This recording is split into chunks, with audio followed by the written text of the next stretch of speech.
ऐतिहासिक क्षण आहे जिथे आज या 3 पिढ्या म्हणजेच 3 जनरेशनचे लोक एकाच वेळी एकच गेम खेळतायत. टप्पू, जेठालाल आणि चंपकलाल, बाप, पोरगा आणि आजा एकत्र सामना खेळतायत. हा नजारा फक्त गोकुळधाम सोसायटीतच पाहायला मिळू शकतो. इथे सगळा परिवार एकत्र राहतो, एकत्र खेळतो आणि एकत्रच हसतो. पोपटलालजी, आता हे पाहायचं आहे की अनुभव भारी पडतोय की जोश. नक्कीच नक्कीच.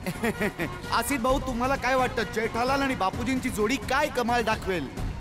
आता काही ना काहीतरी कमाल केलीच पाहिजे, कारण चंपक काका कशी बॅटिंग करतात कुणालाच माहिती नाहीये. जेठालाल खूप टेन्शन मध्ये आहे आणि शेवटची ओव्हर सुद्धा बाकी आहे.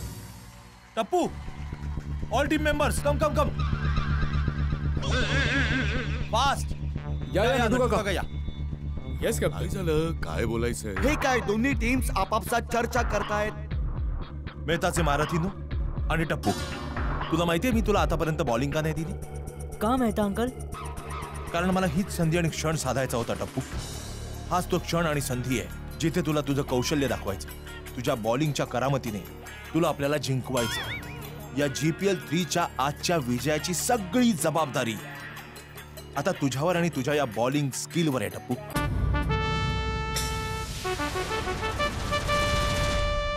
आता तुला अशा प्रकारे बॉलिंग करायची आहे की सामना आपण जिंकू. हा टप्पू, वी मस्ट डू समथिंग. आपल्याला कसंही करून हा सामना जिंकायचाच आहे. टप्पू बेटा, आज फक्त तुझीच नाही, आम्हा सर्वांची परीक्षा आहे आणि सर्वांचा पेपर तुला सॉल्व्ह करायचा आहे. एक तूच आहेस जो हा सामना जिंकवू शकतोस. तर ऑल द बेस्ट आणि होऊन जाऊ दे. एक्झॅक्टली. हा टप्पू, तू क्रिकेटमध्ये नेहमी आपला बेस्ट दिलेस आणि आज पण देणार आहेस. ओय टप्पू पुत्तर, तू एक टॉप मोस्ट स्पोर्ट्समन आहेस आणि चांगल्या क्रिकेटरचं एकमेव ध्येय असतं विजय. आपल्या टीमचा विजय. काय झालं टप्पू, तू एवढा नर्वस कसा दिसायला लागलायस? ते मेहता अंकल, आजपर्यंत बॉलिंग करताना मला कधीच नर्वसनेस आलाच नव्हता. पण माहित नाही आज का पप्पा आणि दादाजींना समोर बघून मला भीती वाटते. माझे हात कापतायत. टप्पू, बिलकुल घाबरू नकोस आणि बिलकुल चिंता करू नकोस. आयुष्यात कित्येकदा असे क्षण येतात जेव्हा आपले व्यक्तिगत मोह आपल्याला कर्तव्य करण्यापासून रोखतात. आपल्याला भयभीत व्हावं लागतं. महाभारताच्या युद्धादरम्यान अर्जुन सोबतही असंच झालं होतं टप्पू. जेव्हा अर्जुन कुरुक्षेत्राच्या मैदानावर उतरला आणि समोर आपल्या गुरु आणि नातेवाईकांना पाहिलं तर त्याचे हातही धनुष्य उचलताना कापत होते. पण तेव्हा भगवान श्रीकृष्णांनी अर्जुनाला समजावलं की अर्जुना, यावेळी तू फक्त एक योद्धा आहेस. तू कोणाचा पुत्र नाहीस, ना भाऊ ना पिता. यावेळी तू फक्त एक योद्धा आहेस आणि तुझं कर्तव्य युद्ध करणं.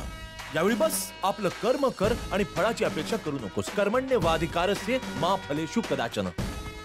आणि हेच आपल्याला करायचंय टप्पू. जेव्हा अर्जुन युद्ध करत होता तेव्हा तो फक्त योद्धा होता आणि आता आपण फक्त खेळाडू आहोत आणि आपल्याला खेळायचंय. जेव्हा आपल्या हातात बॅट होती टप्पू, आपलं कर्तव्य रन बनवायचं होतं आणि ते आपण केलं. आता तुझ्या हातात बॉल आहे आणि आता तुझं कर्तव्य या बॉलने अतिशय उत्तम बॉलिंग करून विकेट काढ. जर तुला तुझ्या पित्याला आणि आजोबांना आउट करायचं असेल तर तुझा व्यक्तिगत मोह त्यागून संबंधापासून दूर जात आणि सर्वार्थाने यशाची कामना करत बस मेहनत कर. मग बघतो यश कसं तुझ्या पायाशी धावत येतं.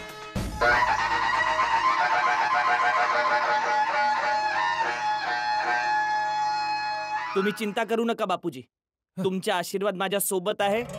मी 6 बॉलमध्ये 17 रन बनवेनच. बनवणार बापूजी, बनवणार. इथे जेठालाल बापूजींना सल्ला देतायत आणि इथे मेहता साहेब आपल्या साऱ्या टीमला काही इन्स्ट्रक्शन्स देतायत. हो, हे खरं आहे. दोन्ही टीम्सवर यावेळी खूप जास्त प्रेशर आहे कारण मेहनत केली आहे ही मॅच जिंकण्यासाठी आणि या क्षणाला कोणालाही ती गमवायची नाहीये. बरोबर, अगदी बरोबर बोलतायत मिस चेरी. पप्पा, आशीर्वाद द्या की आज मी माझी बेस्ट बॉलिंग करू शकेन. हो दिकरा, हो हो हो. पप्पा, बापूजी, आशीर्वाद द्या की आज मी माझी बेस्ट बॅटिंग करू शकेन. हो बाळा, हो. पापा, बापूजी, तुम्ही पण मला आशीर्वाद द्या की जर माझी बॅटिंग आली तर मी सुद्धा हे 17 रन्स बनवण्यामध्ये माझं योग्य योगदान देऊ शकतो. दादाजी, तुम्ही सुद्धा आशीर्वाद द्या की आज मी माझी बेस्ट बॉलिंग करू शकेन. बेटा, माझे आशीर्वाद तुझ्या बरोबर पण आहेत आणि तुझ्या पप्पा बरोबर पण आहेत. बस आता बघूया परमेश्वर कोणाबरोबर आहे. काय झालं? सगळं ठीक आहे ना? काही प्रॉब्लेम आहे? नाही नाही मम्मी काही नाही. इथे ना आशीर्वाद सेरेमनी चालू होता. म्हणजे इथे सगळेच एकमेकांचा आशीर्वाद घेत होते आणि आता आशीर्वाद घ्यायला सगळे तुझ्याकडेच येणार होतो. सगळे म्हणजे मी तुझ्याकडे येणारच होतो मम्मी. ओ मग बेटा इथेच आशीर्वाद देऊ की तुला तिकडे यायचंय? मम्मी तू म्हणशील तसं. अरे मम्मी इथे आली आहे ना, घे आशीर्वाद. परत तू तिकडे जाणार, टाइम जाणार ना. ठीक आहे बाप्पा. मम्मी आशीर्वाद दे ना की आज मी माझी बेस्ट बॉलिंग करू शकेन. हो डिकरा, आईचा आशीर्वाद कायम मुलाच्या बरोबरच असतो. All best. Thank you mummy. मी म्हणालेलो ना मिस चेरी की ही एक हिस्टॉरिक मोमेंट आहे. बघा तुम्ही, टप्पू आपले पिता जेठालाल आणि मम्मी दया वहिनींचा आशीर्वाद घेतोय आणि सोबत आपल्या बापूजींचाही आशीर्वाद घेतोय. हे आहे गोकुलधाम सोसायटीचे वैशिष्ट्य की आपण आपले संस्कार कधीच विसरत नाही. बिलकुल, ही गोष्ट तर मानावीच लागेल. आय विश की दुनियातली प्रत्येक सोसायटी गोकुलधाम सोसायटी सारखीच बनू शकते. Thank you mummy. Thank you Dadaji. Thank you पप्पा. बाबूजी ऑल बेस्ट. टप्पूचे पप्पा ऑल बेस्ट. साबास साबास साबास. या बापूजी चला. जेठ्या तू करू शकतोस. हो बापूजी. हो हो. 6 रन 17 बॉल. 6 ball 17 runs. करू शकतोस. हो बापूजी. हो.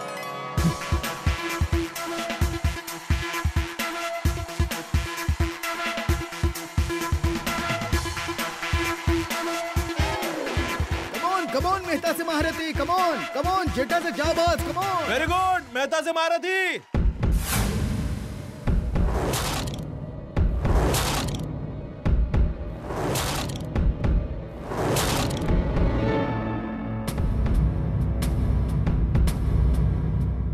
कमॉन टप्पू, लास्ट विकेट आहे. जिंकणार आहोत आपण. 17वर खतरा.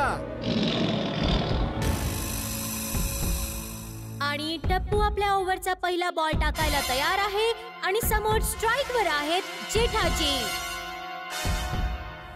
जेठालालने जबरदस्त शॉट मारलाय. बॉल हवेत गेलाय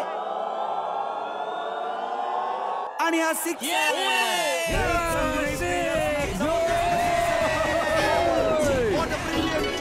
फर्स्ट क्लास बॅटिंगचं प्रदर्शन करतायत जेठालाल. कॅप्टन या नात्याने शेवटची ओव्हर पूर्ण जबाबदारीने खेळतायत ते मानलंच पाहिजे. Hats off Jethalal.